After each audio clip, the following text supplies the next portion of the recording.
haven't heard your word today, I got you. Share this with someone that needs to hear it. And today's requested verse was Matthew 24, the whole entirety. And I broke down a couple of verses, and I'm going to read those verses that specifically help me understand. But this chapter talks about Jesus talking about the signs of the end times. First, it starts when Jesus went out and departed from the temple, and his disciples came to him to show him the buildings of the temples. And Jesus said unto them, See ye not all these things? Verily I say unto you, there shall not be left here one stone new upon another that shall not be thrown down. That's how it kind of starts, where he starts listing off the different signs. And then it later goes to, you go to Matthew 22, it talks about how, and except those days should be shortened, there shall no flesh be saved, but for the elect's sake, for these days to be shall be shortened. And then it goes down later in verses 29 and 31, it says, the coming of the Son.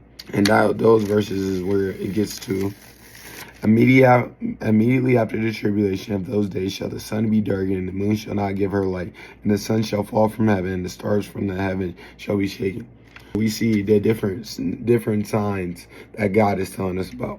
The notes I took from this were, this chapter lets us know that Jesus is coming back and that there will be signs that he is coming back. But instead of reciting the signs, I think the important statement to take away is knowing that Jesus will return. Also, we should remember that we will never officially know when Jesus will return.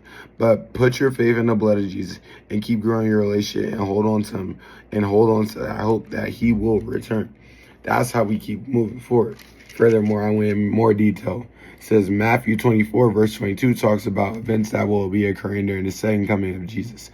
The second coming of Jesus is not the same as the rapture, so it's irrelevant to the discussion of post/pre-rapture debate. We know that Christ will return. Jesus tells us all these things. But a lot of people associate the two as the coming of the Messiah and the rapture is the same thing. The rapture is the hope that we will be in spirit with the Lord before. And whether you want to argue before or after, it's just the hope that we will be with the Lord. That doesn't mean that it's the same as Jesus coming. I want to hit on that. But also, the greater takeaway that I want you to realize is that there is a fact that Jesus is going to return. Are you waiting for him? Are you growing your relationship with him? Are you getting to know him more in spirit before he's coming in the physical? That is what we should ask ourselves. Have you chosen to be saved?